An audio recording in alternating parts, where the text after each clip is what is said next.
Aqui, pessoal, a gente muda de título e a gente vai entrar em um título aí relativamente grande, mas não é um título difícil, tá? Não é difícil de você assimilar o que está dentro da organização judiciária do nosso tribunal. Por quê, professora?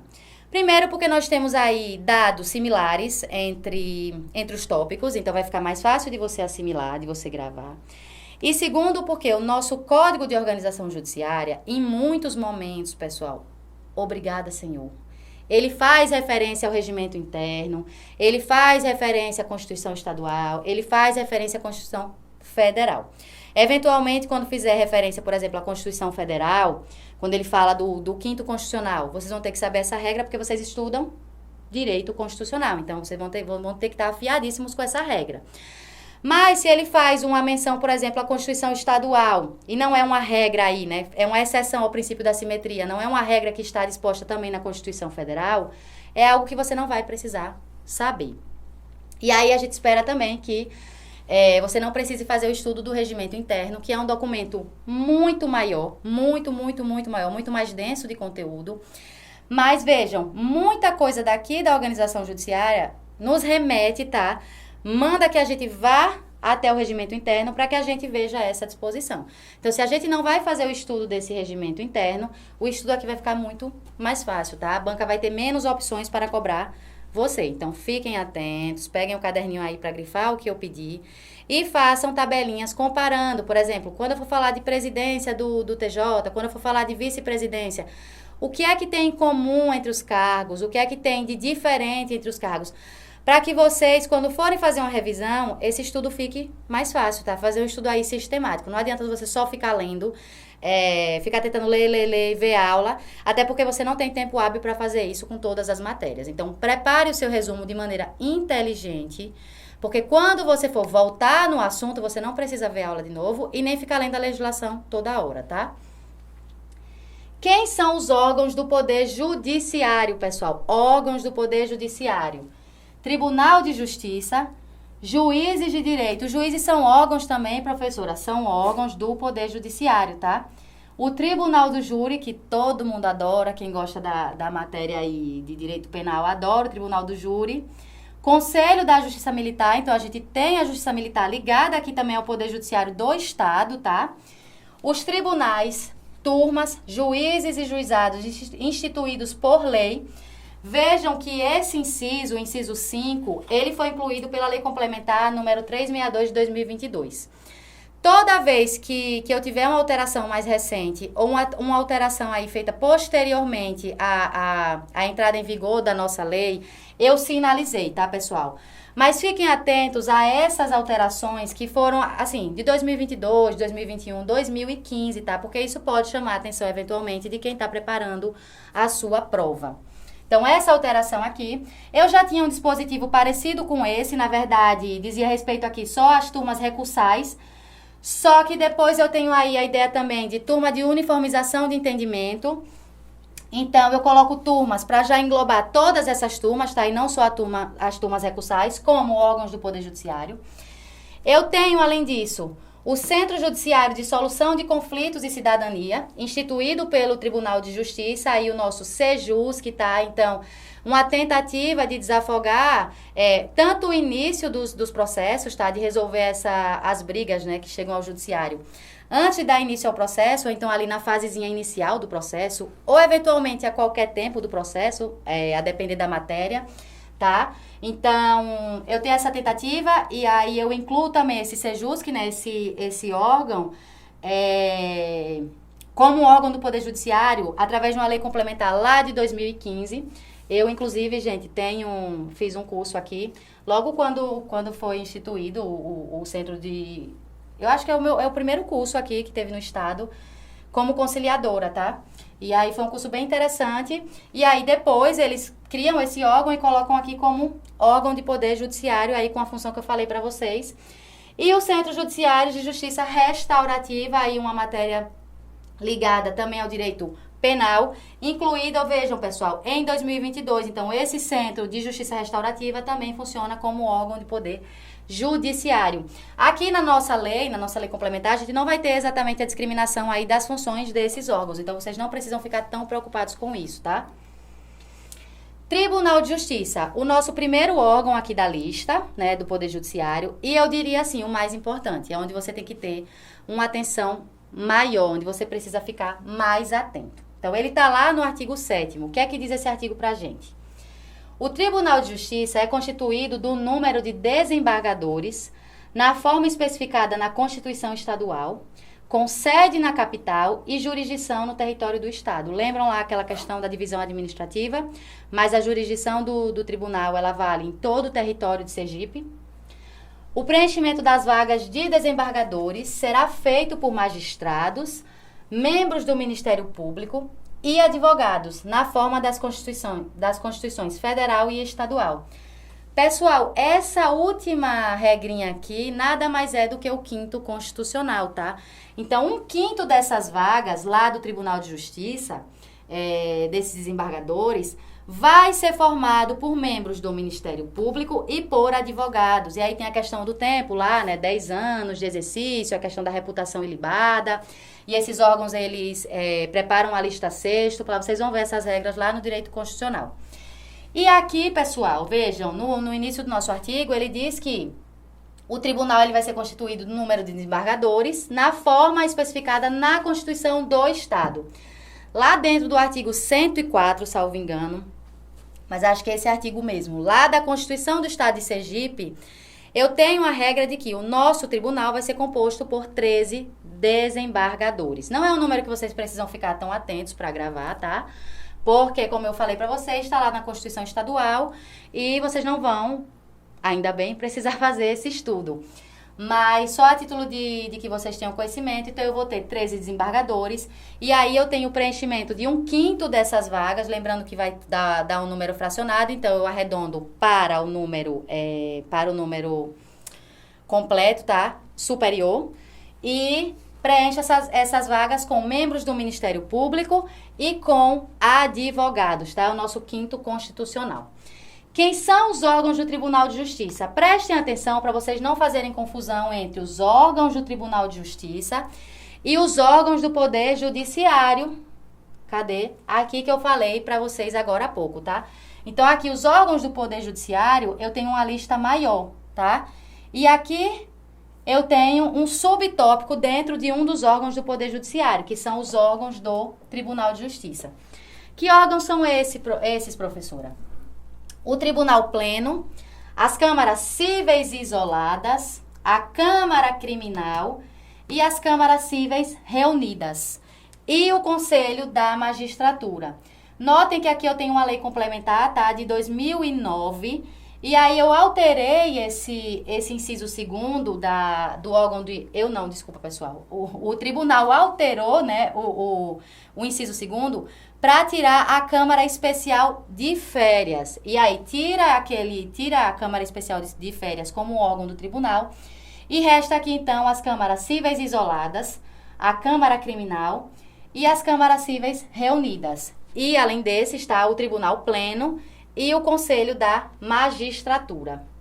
O Tribunal de Justiça funcionará ordinária ou extraordinariamente em Tribunal Pleno, Câmaras Cíveis e Criminais, Câmaras Cíveis Reunidas, na verdade aqui é Câmara Cíveis e Criminais, está no plural por causa das câmaras, mas eu só tenho uma Câmara Criminal, tá?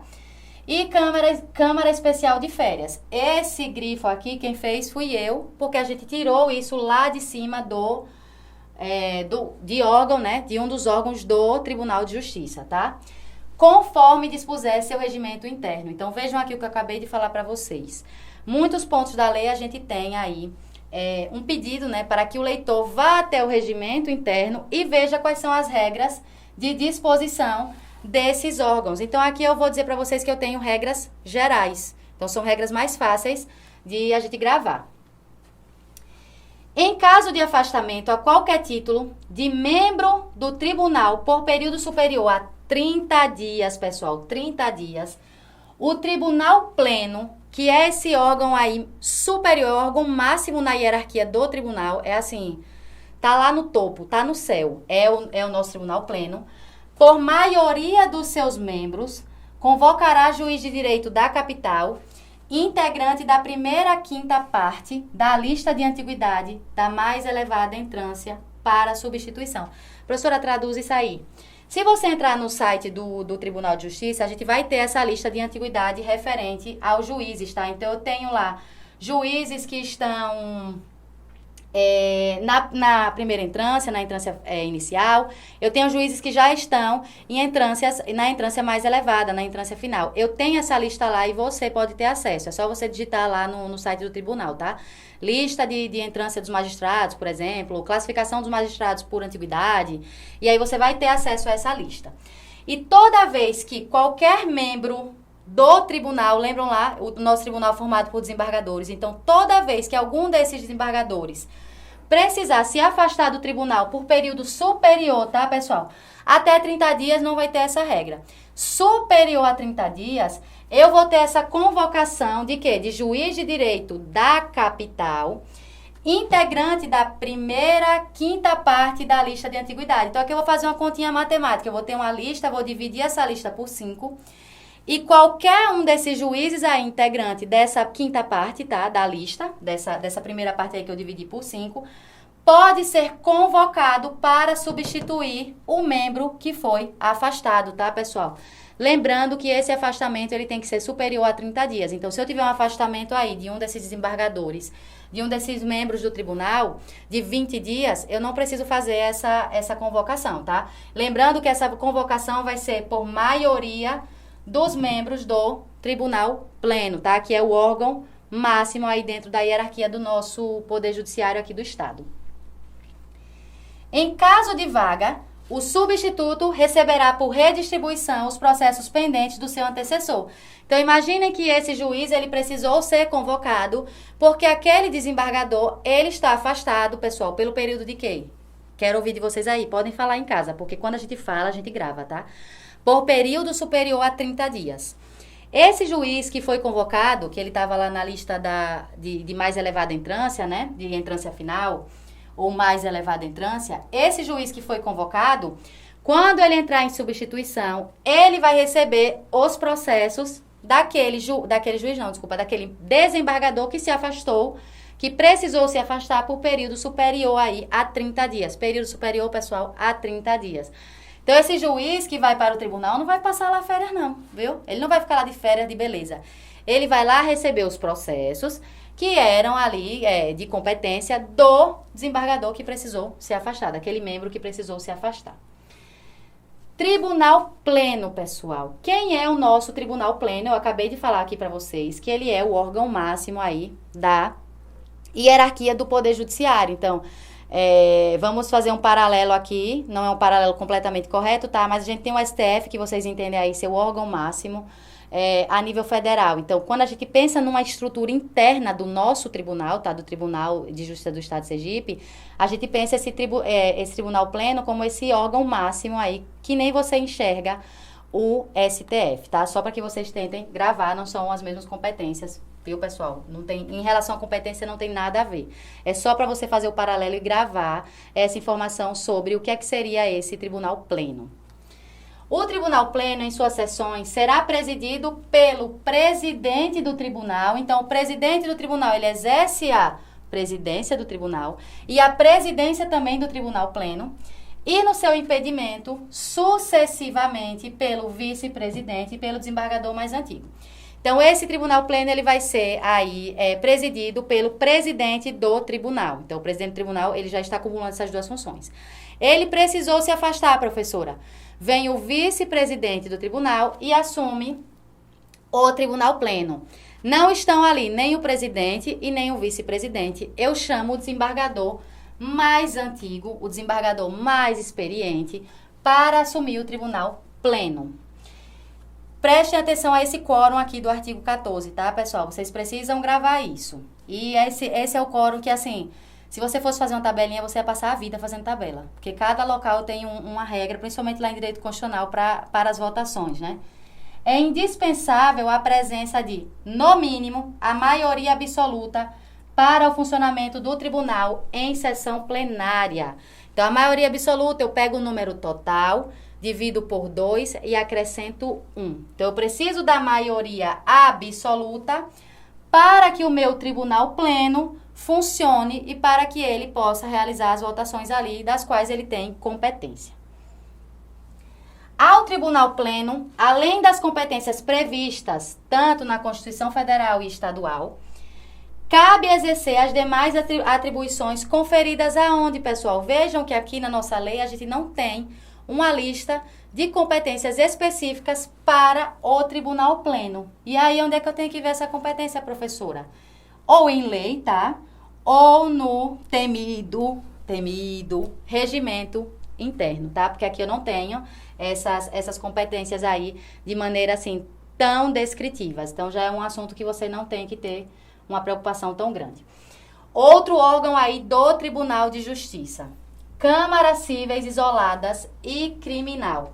Aqui também na nossa lei 88 de 2003, lei complementar, a gente não tem a discriminação do que é e do que faz cada uma dessas câmaras, tá, pessoal?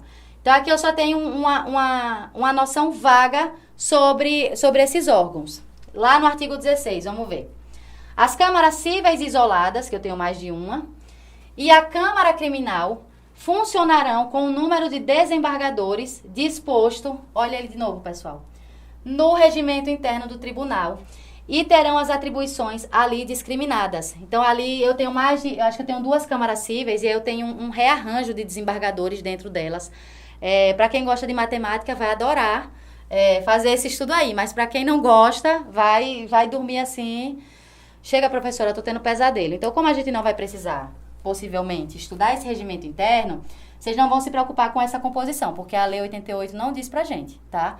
Ela só traz essa disposição aqui simples. Se você quer saber sobre as câmaras cíveis isoladas e sobre a Câmara Criminal, que é só uma, vá no regimento interno e veja quais são as atribuições que competem a elas duas, tá? Elas duas não, né? A mais, né? Porque a Câmara Cíveis eu tenho mais de uma. Câmaras Cíveis reunidas. Então, eu pego as câmaras cíveis isoladas e reúno e crio as câmaras cíveis reunidas. Aí já entra mais matemática ainda pra gente saber a composição da Câmara Cível reunida. Mas, igualzinho ao que a gente tem aqui, a gente vai ter um pedido para que você vá até o regimento interno e veja as atribuições discriminadas das câmaras cíveis reunidas. Eu só tenho que saber aqui, pessoal, que as câmaras cíveis reunidas e as câmaras cíveis isoladas, assim como a Câmara Criminal, elas são órgãos do Tribunal de Justiça. E o Tribunal de Justiça é um órgão do Poder Judiciário. É isso que eu tenho que saber aqui para o nosso Código de Organização. Órgãos de direção e fiscalização do Tribunal de Justiça. Vejam o seguinte, pessoal, dentro da nossa lei, eu tenho 2 tópicos aí que podem parecer um pouco conflitantes. Eu tenho um tópico que fala dos órgãos do Tribunal de Justiça e eu tenho outro tópico que vai falar de órgãos de uma maneira específica, né? Aqui ele está adjetivando, então eu tenho um órgão de direção, vários, né? Órgãos de direção e fiscalização do Tribunal de Justiça. Então, eu tenho essas 2 classificações.